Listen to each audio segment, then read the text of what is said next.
In this video, I will discuss the uses and calculations of an odds ratio. So first, let's define what an odds ratio is. And an odds ratio provides an estimate of the odds that a certain or particular outcome will occur if exposure to a factor or to a particular exposure will occur or occurs. So we can use this to assess the odds of retrospective data, and that's typically when it is used. So the data will typically be arranged in what's known as a 2x2 table. And the rows will identify whether or not a particular subject was exposed to the factor of interest. So it's usually categorized as they either possess or don't possess a particular risk factor or characteristic, or they were in a treatment or a control group. And then the columns in the 2x2 table identify the outcome they were interested in, the presence or absence of disease, or a successful or unsuccessful result, for example.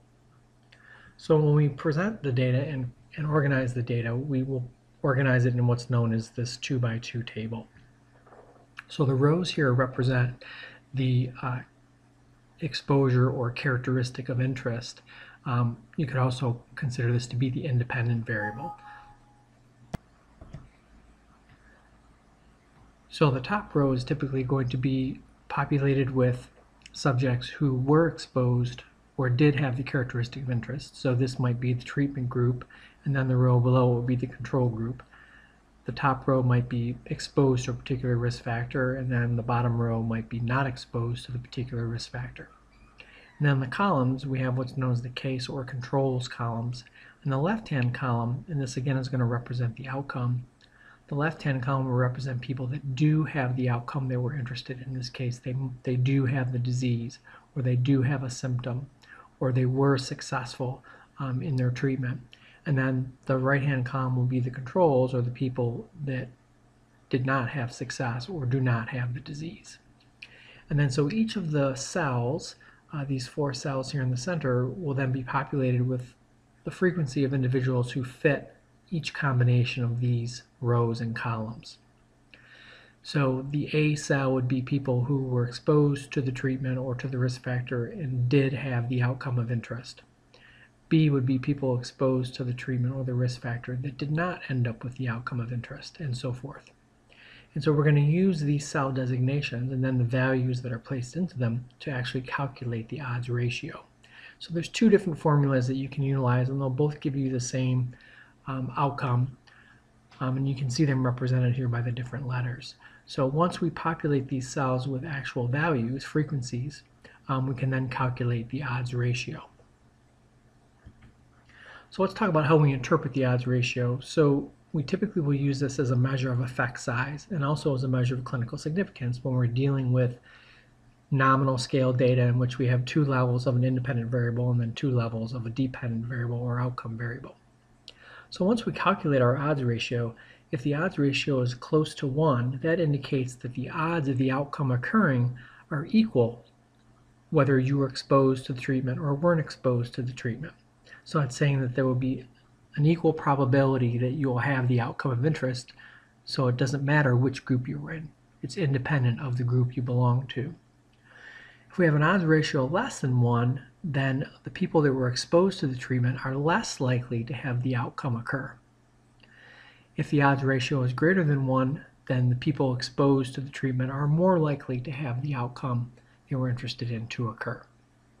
And so we interpret these as the direction is less than 1, and we're also going to interpret these based upon the magnitude. So the larger the value greater than 1, the stronger likelihood that a particular outcome will occur. And we can also calculate the confidence intervals of the odds ratio to determine what the range of the likely odds ratio would be in the population, because typically when we do this, we're doing this with a sample. We can also use this odds ratio confidence interval range to see if that range crosses the null hypothesis. In other words, if we have an odds ratio of 1, there's an equal odds of the outcome occurring, and so that would be our null hypothesis. And so when we calculate an odds ratio, if the confidence interval range crosses that value of 1, then we can say that in the population there might actually not be any difference, any increased odds if you're exposed to the treatment and having the outcome occur. So let's see how this will work I want to demonstrate an example using a calculator that we can find online. Now what I have here is a website that allows us to calculate the odds ratio as well as the confidence intervals of the odds ratio so that we can then interpret them. And I'll go ahead and post the address of this website in the description of this video below the viewing window. So in this calculator we can set this up however we like, but how I have this set up is the title of the study that I'm doing is to find out if there's an association between swallowing speed, how quickly you can swallow, and then whether or not you have complaints of difficulty swallowing or dysphagia. So my rows will be my independent variable, in this case swallowing speed. So people are designated as either having a slow swallowing speed or a fast swallowing speed. And then in my columns is my outcome, whether or not they report difficulty in actually swallowing, whether they have symptoms of dysphagia. So they can either say yes, they have difficulty in swallowing, or no, they do not have difficulty in swallowing. And so now within my cells here, labeled A, B, C, and D, I can populate these with the actual frequencies of data that I have collected.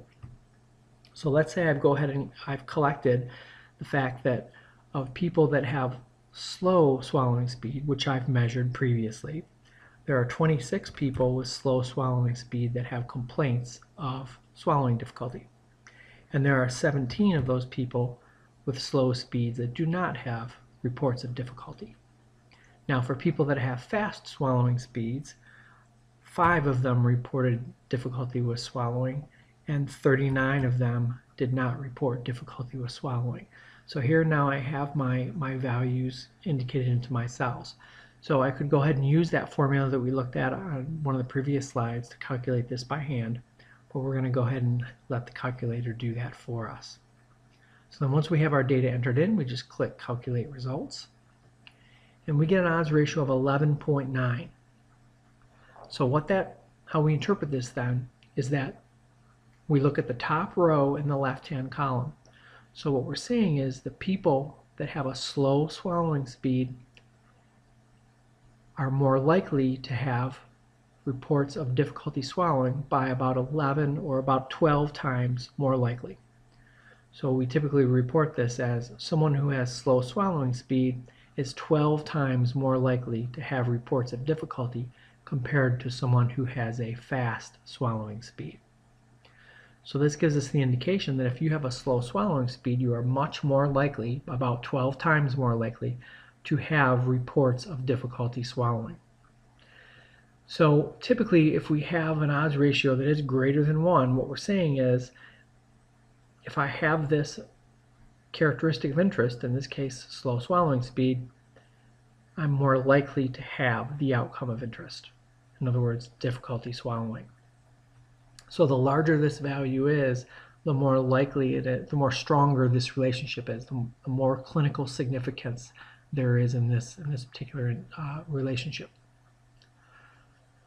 Now we can also look at the confidence interval, and this gives us a range. So what this is saying is that there's a 95% likelihood that within the population at large of everyone that we could have collected data on, the true odds ratio range is somewhere between 3 and 36.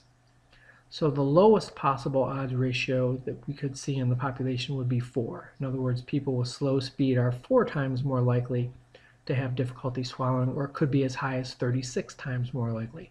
So somewhere within that range is most likely where the true population value falls. Now another thing we can interpret this with is to look at the lower range. If this lower range crosses 1 or is close to 1, then we would say that within the population the odds might be equal. If I have a slow speed or fast speed, my odds of having difficulty swallowing are about equal.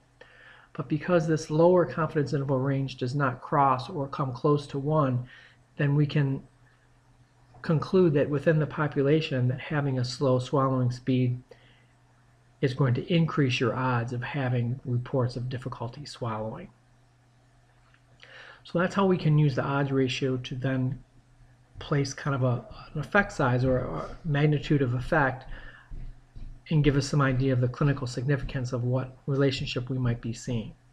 And then the 95% confidence interval can also give us an indication of what might actually be happening in the population itself, the true value within the population, and what range it might fall in, and whether or not it might actually cross the null hypothesis for an odds ratio of 1.